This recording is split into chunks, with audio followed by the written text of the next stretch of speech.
Welcome back. The future of the Canadian economy quite literally lies in the hands of our young people. And one way to get the skills they need is at Shad, a month-long program for high school students every summer that's been running for almost 45 years. Tim Jackson is Shad CEO. Tim, thanks for being with us. Great. Thanks very much for having me on. So not everyone will be familiar with Shad, although it's been around a long time. In brief, how do you describe it to people when they ask, what is it? Yeah, our flagship program is an experiential learning program for grade 10 and 11 students where they go away from home for the month of July. They live at one of 30 post-secondary universities or polytechs that are partners with us, and they experience university for the month. They get lectures, labs, workshops, and then most important, they work in teams to solve a large problem. And so over the course of the month, they go from this big problem to building essentially a business based on scientific or engineering principles. So it's hands-on learning and opening students' eyes to what's possible. How much of this is about preparing students for the jobs that are coming? And to that end, how much is it changing in terms of what lies ahead of them? Yeah, so a lot of this is about preparing students for the future. So we are big believers in that if Canada wants to deal with its productivity challenges, we need to invest in young people. It's the best asset and best resource we have. And so for us, it's about opening their eyes to what's possible. It's about making them lifelong learners. When you think about the future of jobs and the way the job market is changing, estimates are that by 2030, half the jobs that exist today will need retraining.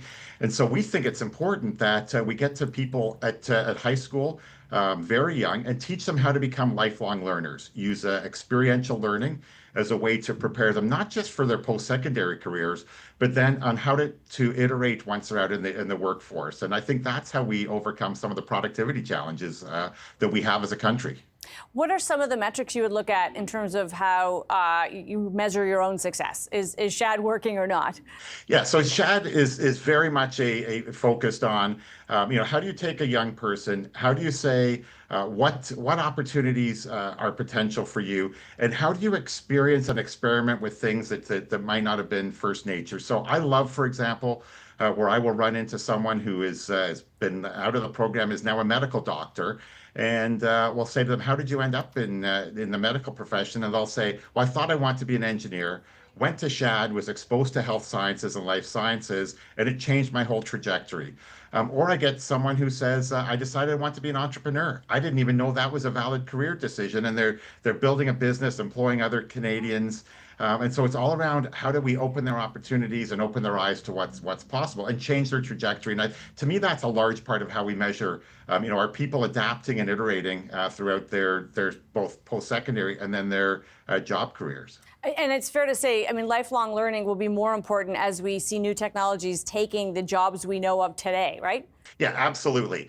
You think about someone who starts university today, the jobs that they're being prepared for in first year probably don't even exist by the time they get out 4 or 5 years later. And so part of what we're trying to do is encourage young people to be adaptive, to change the way they approach things, to work in teams. I say all the time that you don't get to pick your coworkers for the most part. And so part of what we're doing at Shad is taking students from across the country, bringing them together, putting them in groups to work, and they have to then work as a team to build a product, build a solution, build a business. And that's no different than what will happen in their work lives. So good to have you for this, Tim. Appreciate your time. Thanks very much for having me on. Appreciate it. Tim Jackson is CEO of Shad Canada. Time for the takeaway and policing the robots. This week, one of Canada's big thinkers on artificial intelligence made an important announcement. Yoshua Bengio is the founder of Mila, a Montreal-based think tank on AI, and is often called the godfather of AI, thanks to his pivotal role in developing the neural networks that gave birth to the technology. Now, he wants to be part of the white hats of the internet. He's launching a nonprofit that will develop AI capable of policing other AI systems. The heart of the problem, it seems, is that existing AI is already starting to deceive humans, to act in ways that are about self-preservation, the self, in this case, being the AI algorithm.